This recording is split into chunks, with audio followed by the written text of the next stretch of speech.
Good morning, everyone. Welcome back. So real quick, I just wanted to go over what we accomplished yesterday. The sun's just creeping up over the horizon right there. Another early start, ready to rock and roll. So here behind the shop, I moved all those branches away and I somewhat graded the dirt here because those water tanks, the two there, and we're gonna get two more, are gonna go here. And we're gonna enclose right there. We're gonna enclose that. That's gonna be storage. So that's one thing we got done yesterday. By the way, I think I got some sad news, guys. I mean, it's not that big of a deal, but kind of have a monkey wrench thrown into the works here. But we'll go over that here in a minute. So along with the tank area yesterday, I got some more stumps out, and I'm not sure if you're gonna be able to. There we go. So we cleared all of this and leveled it out. Of course, we still need the tractor with the cannon box, which is probably gonna happen next week. Smooth all this out, and then we start picking rocks out. And we also got this level done. I'm not sure. I might go up here today and do some leveling there. I just didn't want to rip out all those pine trees. Those are nice to have.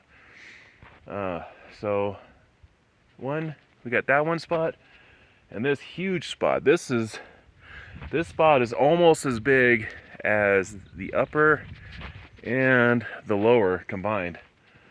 So this is a lot of space here. Just a lot of open space. It's amazing how a little bit of terracing really opens up the land ready for use. Okay, so let's get on to this. Boy, there's a lot of rock here. The wife really wants to do a lot of gabion walls, which I'm totally down with. It's just a lot of work, and we just got so many things going on. Oh, look at this. This guy. That thing was right about here, about 4 feet down. So I had a huge hole right here yesterday. Finally was able to pick that thing out. Just huge boulder.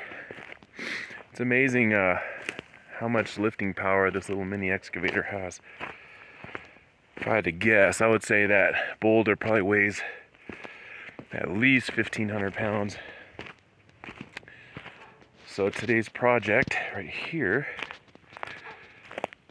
I'm all ready to go. I gotta get that stump out, and there's some boulders and some more stumps in here. So I'm gonna clear this out. But that leads me to a quick announcement, and this isn't for sure yet, guys, but originally we had planned on getting our raised bed garden going this spring, but I'm not sure. I don't think that's going to happen. We just got so many projects to do before spending all the time and resources on getting gardens going, because the biggest expense for the gardens is going to be the fencing. That stuff, the 6-foot horse fence that I want to use, is real expensive, and we're going to need a lot of it. So one of the things, the wife and I were talking about as far as allocating resources, we also gained one more project, and that is going to be right here. We're going to start on it today. Right here, I'm going to build a shed, probably just a 3-walled shed, and in it is going to be our propane tanks, and also, for now, 2 IBC totes, our old ones that we had for a long time. I'm going to add 2 more. This is going to be our gray water holding system. If you don't know what gray water is, basically it's everything other than your toilets. A lot of people consider kitchen sink water as black water. I really don't. We only use organic soap. So, any little bits of food that end up in the gray water system, first will get emulsified by the macerating sump pump that's going to go here at the house. I've already reworked the plumbing in the house to have everything, all the sinks and showers and laundry, come off on its own line, not going to the septic. That line's going to come out here from the cabin to a sump pump into the IBC totes, where there will be a pressure activated pump which will give water to all our landscape, all our flowers and stuff like that, and also way up there our orchard, our fruit trees. Now, before we get people commenting, you should never irrigate your edible plants or trees with gray water. Again, it's all non-toxic, biodegradable, clean, fairly clean water. There's no chemicals in it. We don't use bleach. And it's not toilet water, it's just shower water. So we're going to use that for our fruit trees and our flowers, you know, the different ornamental plants that we're going to have growing around here. So this was a new project concocted by yours truly yesterday. And we're going to get started on it today while we have the tractor. I'm going to level this area out, of course, get the stumps and boulders out. This will be a raised platform. It'll probably be about 18 inches off the ground.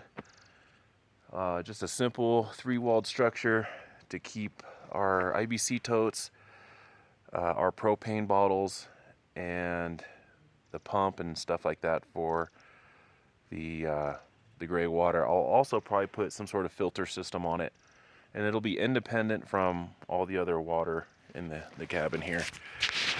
So another project, but I think it's going to be putting a hold on our raised bed gardens. I mean, we will probably still get stuff in the ground. We're definitely doing the chickens because we go through a lot of eggs, and they're getting really expensive, as you guys probably know. So we got the chicken coops already in place. We just need to put the fencing up and the gates. So we're definitely doing chickens. We may actually, I think in the fall, the early fall, start doing our orchard up there, our fruit trees. That way by next spring, we'll start to see growth. We probably won't get too much of any fruit, but we'll definitely get that ball rolling.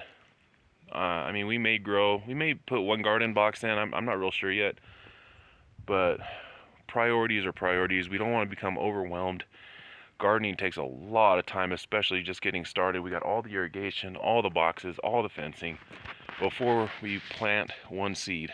So as of now, the building projects are the propane gray water shed.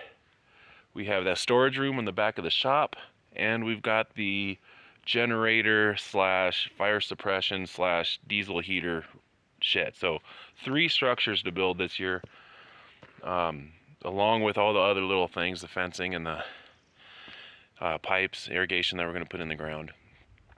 So just so many projects. I think we're going to have to put the gardens on hold for this year, which really stinks, but I'd rather take it slow and not become overwhelmed. I think it's a wise thing to do. You know, we'll just buy vegetables this summer, and be more prepared for next year. Again, this isn't 100% sure, guys. Something may change where we just start planting. I don't know. But as of right now, it looks like we have too many projects, too many building projects, too much infrastructure stuff to do before gardening. I mean, if we were to concentrate all our resources right now on getting these gardens going, you have to remember we also have to maintain it. You have to weed, you have to harvest, you have to plant, there's so much to it. And with all these other projects, I'm not sure the two of us, the wife and I, will be able to handle it all. So we're going to take one step at a time. Let's get the infrastructure done first. Let's get the buildings done. That's necessary. As of right now, we still have the grocery store to provide us with our produce. And yeah, definitely chickens though. That's definitely happening. That's a must. Taking the tractor back tomorrow. So today I'm going to concentrate on this area. I got to get the gas line in the ground and backfilled. I have to get the gray water, 2-inch ABS gray water drain line over to where the shed's going to be. I have to dig a pit for the macerating sump pump. It's basically going to be the same thing I have for my rainwater catchment over there. I'm going to pick that up tomorrow. So I want to get to it, guys. If you have any questions, put it down in the comments box. Tell me what you guys think of our plan to postpone gardens this year. I mean, we got so much stuff we still got to do. We're just in the baby stages of getting this property ready for such a thing. So I think it's the best idea. What do you guys think? If you're new here, my name's Vaughn. My family and I live here on almost 50 acres in the mountains of beautiful northern Arizona. The weather is perfect. This is the perfect weather for me. It's cold right now. It's about 50 degrees outside, but I'm in a thin shirt and a beanie. This is perfect weather for me. I get hot pretty quick. So nice and cool like this. Yesterday was pretty darn warm, and I'm definitely putting a hat on as soon as that sun pokes up a little bit more behind me, because man, I just got scorched yesterday. So let's get these stumps out of the ground behind me. That one's almost ready to be pulled. Then I got a couple more. I got a real big one back there. Move those stumps over to the stumps, the pet cemetery, and let's start trenching, get some pipes in the ground. So if you're new here, please consider subscribing, hit that thumbs up thing and that bell thing and all the other things, and we'll see you guys on the next one. See ya.